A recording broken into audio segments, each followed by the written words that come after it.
Has the Spurs interviewed you at all? I haven't interviewed yet, no. Already scheduled to? Not this weekend, I don't think so. Is there anything about this process, whether it's the interviews with the teams or down here, that has been surprising? No, I think I kind of knew and expected everything that's happened. I was really prepared coming into the situation and coming to the combine, whether it was for interviews or the testing and the shooting drill. So just being able to be mentally prepared coming in and physically prepared, there wasn't any expectations. I understand you did talk to the Wizards, and you smiled. Yeah. Why is that? It was a really good interview. Amazing coaching staff. They asked a lot of tough questions, a lot of good questions, but I feel like I came up with a really positive outcome. Were those basketball questions, life questions? Yeah, they did a really good job of mixing it up, life questions, basketball questions, and it was just a good conversation overall. Jordan, your shot selection was a big storyline, obviously, last year. Yeah. What did you feel of that critique? Do you feel like it was warranted, fair, and how did you process it and progress from it? I think it just comes with the game. I think I was a really big focal point to our offense this year. I think I went through a 12-game stretch where I was shooting 60% from the field. So just being able to see different schemes and different coverages night in, night out in the Big Ten, it was something new for me, but those are the struggles you go through when you play basketball. How did you avoid letting that get to you mentally? You just can't look into that stuff on social media. I cut off my social media during the basketball season. Just being able to focus in and lock in on basketball. I think I did a really good job of not getting sucked into all the negative talk. Have you talked to Isaiah or any of the guys that will be back next season since the Coach B news came out? Yeah, Isaiah was the first person who texted me. I was working out in a different time zone, so it was 6 in the morning when he texted me. But just being able to see the news and a lot of the guys on the team texting me, it definitely was surprising. Can you give us what is your sense of, are they like in shock? Are they very disappointed? Is there any anger there? What can you share? You can't really be upset. The man wants to be an NBA coach, and I think he's proven his resume worthy of being able to coach at the next level, and we all support him. We know that he's going to be extremely successful at the next level, so just being able to have a coach who gave me an amazing 2 years and learned so much, you can't help but be positive with it. Can you give a scouting report on your teammates? Charles Matthews is extremely talented, extremely athletic, one of the best defenders in his draft. Being able just to have an offensive game and also be able to be as athletic as he is and how he defends is something that's extremely huge. And Iggy, being a freshman and being able to play physically, but also being able to space out the floor, shoot threes, and dominate the game how he did in college. Those are two amazing teammates. What are they like as guys? They're amazing people. I think the coaching staff at Michigan does a really good job of being able to bring in the same type of character. And their character levels are high, and they just love the game of basketball, and there's nothing that you got to worry about with these two. We saw your name at the top of some of the shooting lists out there. You feel like you shot the ball pretty well? Yeah, I think I shot the ball pretty well. Yeah. That's per normal, per usual. For me, confidence-wise, I think I come in, I was just extremely prepared. It's something that I've always wanted to do, so just being able to be relaxed and just shoot and have fun with it, I think I have positive results. Jordan Iggy kind of came out of nowhere and turned a lot of heads this year.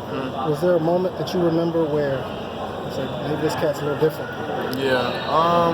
I just think it's his confidence. I played the entire season with him, obviously, but I think when he went to Maryland, he kind of showed who he was. Being on a big-time freshman on the road, and that was a big-time game. We needed that game, and he stepped up. And being able to have the confidence when a lot of people were directly targeting him, with whether it was chance or it was booze when he got the ball, and just being able just to step up was huge. Anything in practices that you remember early when he first got there?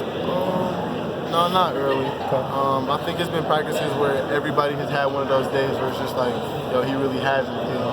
And just being around so many talented guys, that's what you expect. You have 105 practices, 110 practices a year, so we're definitely going to see some stuff, but it became pretty normal with a lot of the guys. What do you view as John's legacy at Michigan? What do you view as John's legacy at Michigan? I think it speaks for itself.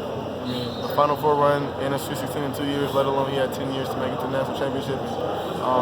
Over 700 wins just in his career. It literally speaks for itself. I can't even really speak too much on it. Do you have a favorite John story? Coach Beeline story? Yeah. I can't really think one off the top of my head. There's so many. It's a lot of good ones. I want to make sure I give you the right answer, but I can't think of any. I mean, there's like one of the Cavs' assistant GMs played for him in West Virginia, and he calls him like a father figure. Does he mean something like that to you? Does he have that kind of impact on you, just in terms of being more than a coach, that kind of thing? I think he just has an impact. That's who he is as a person. He's genuine. And I think he has that impact on a lot of people. He's been around the game so long, and you kind of know what takes place from a guy who knows the best from you.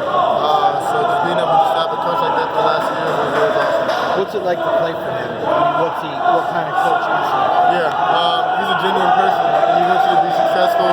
He'll put you in a situation that he believes will make you as successful as possible. And you know, if your dream is to get to the next level, he's going to put you in situations and teach you and really critique you on what it takes to get there. So being able to be prepared at college level and be coached by him, and as you can see, a lot of the guys who come out of Michigan and being able to be successful in the NBA, what he does works.